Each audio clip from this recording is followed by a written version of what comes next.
గ్రామంలో ఈ రకంగా మేము ప్రెస్ మీట్ పెట్టాలి అని ప్రెస్ మీట్ పెట్టే సందర్భం వస్తుందని ఎప్పుడు అనుకోలేదు. ఎందుకంటే ఈ గ్రామాన్ని మహామహులందరూ సర్పంచులుగా చేశారు. వాళ్ళందరూ కూడా అభివృద్ధి ప్రధాన ధ్యేయంగా ముందుకెళ్ళారు తప్ప ఎక్కడ పార్టీలు వివక్ష ఎక్కువ లేవు. అలాగే ఈ సర్పంచ్ వచ్చినంత తర్వాత మాత్రమే, అలాగే వైసీపీ గవర్నమెంట్ వచ్చిన తర్వాత మాత్రమే వైషమ్యాలు బాగా పెరిగాయి. మాకు అభివృద్ధి అనేది లేకుండా గత 5 సంవత్సరాల్లో అభివృద్ధి అనేది ఏ కోసంలో ఎక్కడా జరగలేదు. పైపెచ్చు వచ్చిన ఆదాయం అంతా కూడా దుర్వినియోగం జరిగింది. ఈ దుర్వినియోగం జరిగిందని మేము నిర్ధారించలేదు. వైసీపీ ప్రభుత్వం అధికారంలో ఉండగా రంగరాజు గారు ఎమ్మెల్యేగా ఉండగానే 2023 12 నెలల్లో ఎంక్వైరీ జరిగింది. అప్పుడు ప్రభుత్వం వైసీపీ గవర్నమెంటే, ఆ ప్రభుత్వంలో ఎంక్వైరీ జరిగింది.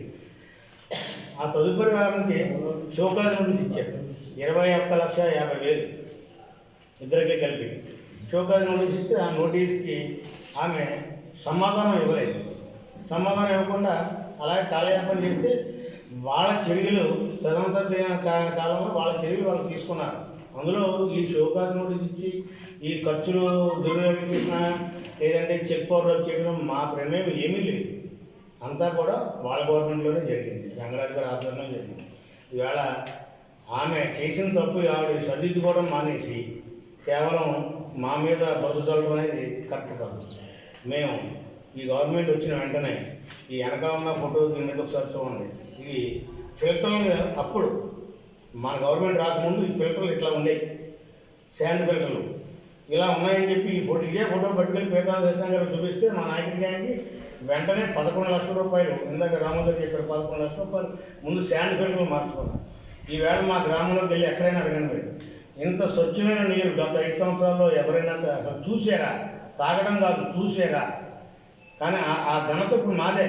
ఎందుకంటే ఈ చుట్టుపక్కల ఎక్కడా లేని సందర్భంలో మాకు ఫిల్టర్ వచ్చేది, అలాగే ఈ చుట్టుపక్కల ఎక్కడా లేని సందర్భంలో మాకు కరెంట్ వచ్చింది మా గ్రామానికి ముందు. అలాగే మా ముందు పాలించిన రాముగారితో సహా అందరూ కూడా పాలించిన వాళ్ళందరూ కూడా ఏ సౌకర్యాలు కావాలో అన్నీ కూడా ఇక్కడ ఏర్పాటు చేశారు. దాన్ని దుర్వినియోగం చేసి ఇలాంటి ఫిల్టర్లు కనీసం శుభ్రం చేయకుండా, కానీ ఖర్చు మాత్రం రాజేసేవారు. అనేక ఖర్చులు ఇంకా చూసుకుంటే మా వార్డు మెంబర్ గారు లైన్ చెప్పాడు 30 లక్షల పైన ఉంటుంది. నిజం కూడా అంతే, ఒక్కొక్కరికి 30 లక్షల పైన ఉంటుంది. ఇందులో నేను బీసీ మహిళ అంటే ఇంతకుముందు నాకు బీసీ నాయకులు ఇద్దరు ఇక్కడ సర్పంచ్లు చేసి, మరి ఆ సర్పంచ్ చేసినప్పుడు ఎలాంటి వివాదాలు లేవే, వాళ్ళ మీద ఎక్కడ ఎలిగేషన్ లేదే.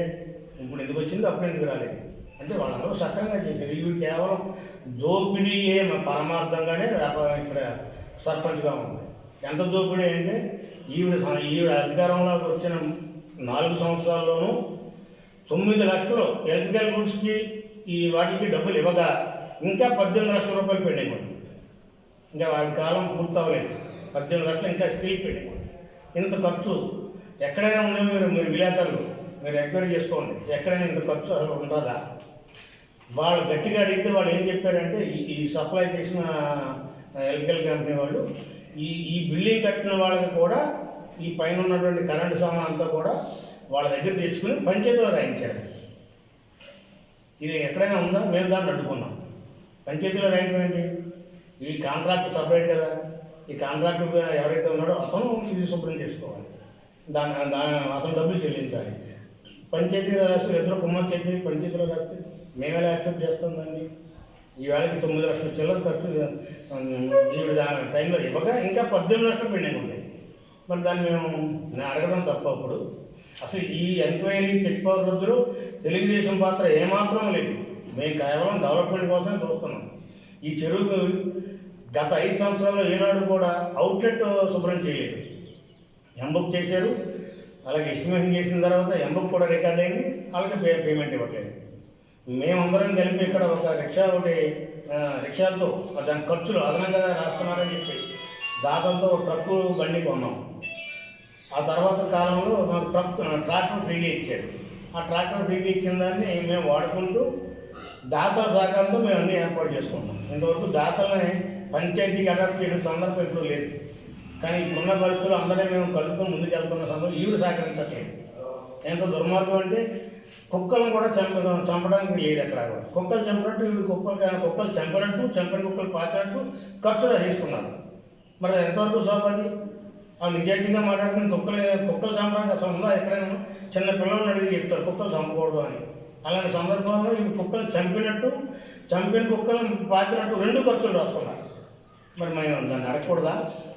ప్రతి దాంట్లోనూ కూడా ఎంక్వైరీ చేశారు. ప్రతి ఎంక్వైరీలో కూడా ఆమె తప్పు, ఆవిడ దుర్వినియోగం చేసిన నిర్ధారణ చేశారు. మేము అన్నీ కూడా ఇప్పుడు మేము మాట్లాడుతుంటే జీతాలు ఇవ్వట్లేదు వాళ్ళకి. జీతాలు ఇవ్వడం ఎందుకు ఇవ్వకూడదు? జీతాలు ఆవిడ ఎందుకు ఇవ్వట్లేదు?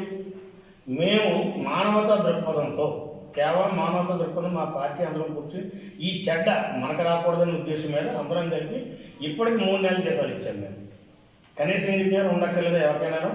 ఆ పార్టీ నాయకులకి, ఆ పార్టీ ఎమ్మెల్యే గారు వేళ ధర్నాకి పిలిపించాడు రంగరాజు గారు, ఆఫీస్ నుంచి వచ్చింది. ఆయన కూడా తెలియక్కర్లేదా? స్వీపర్లకి లేకపోతే పూటగా నెలకు 10,000 రూపాయలు జీతంతో బతికే వాళ్ళకి ఇవ్వట్లేదంటే సంతోషిస్తాడు ఆయన. ఆయన అలాగే చేశాడు పాలన, అందుకే అలాగే అయింది పని. ఈవేళ ఇక్కడ జరిగే ప్రతి అన్యాయంలోనూ రంగరాజు గారి పాత్ర ఉంది.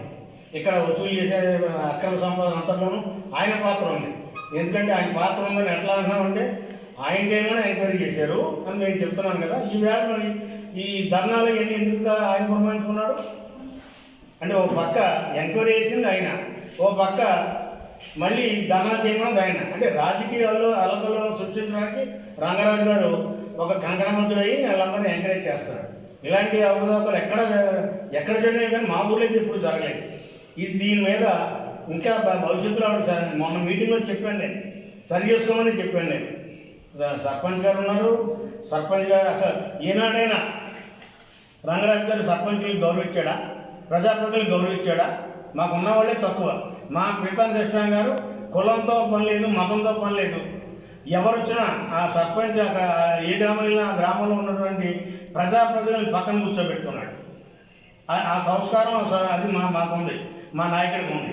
రంగరాజు గారు ఎప్పుడైనా ప్రజాప్రతినిధులు గౌరవించాడా? ఈవేళ ధర్నా చేయండి అని ఎంకరేజ్ చేస్తాడు ఆయన. అలా చేయాల్సి వస్తే ఎన్ని ఉన్నాయి, మేమే తిరిగి చేయాలి వాళ్ళ మీద. మేమే రంగరాజు గారి ఆఫీస్ మీద ధర్నా చేయాలి. ఇంతటితో కనుక ఆయన ఆపకపోతే మేము రంగరాజు గారి ఆఫీస్ని ముట్టడి చేస్తాం. ఆయన ఎక్కడుంటే ఇక్కడ ముట్టడి చేస్తాం, అక్కడ ఉండి అక్కడ తాడిపిగూడ వెళ్ళి అక్కడైనా మేము ముట్టడి చేస్తాం.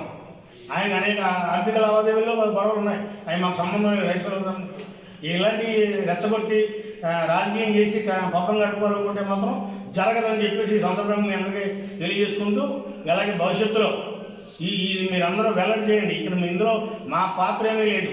మరీ చెప్తున్నాను, వైసీపీ గవర్నమెంట్లోనే ఎంక్వైరీ జరిగింది.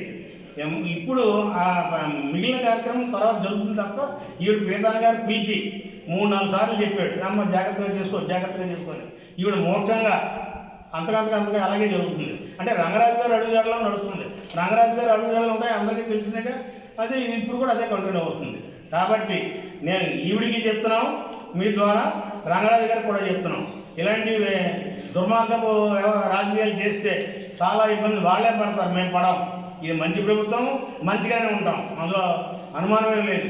ప్రీతం కృష్ణ గారు కక్షల కార్పొరేషన్ ఎప్పుడు చేయడు. అలా చేయదలుచుకుంటే ఈవేళ అనేక పంచాయతీలు ఇబ్బంది పడతాయి. కానీ ఆయనకి అదాయం లేదు. ప్రజల్లోకి వెళ్దాం, మనం ప్రజల నుంచి మనం మంచి కోరుకుందాం, మంచి చెప్దామనే ఉద్దేశంలోనే ఇంతవరకు రాజకీయం చేస్తున్నారు. కాబట్టి మేము దాన్ని కొనసాగిస్తామని సందర్భంగా మీ అందరికీ తెలియజేసుకుంటూ వినిపిస్తున్నాం.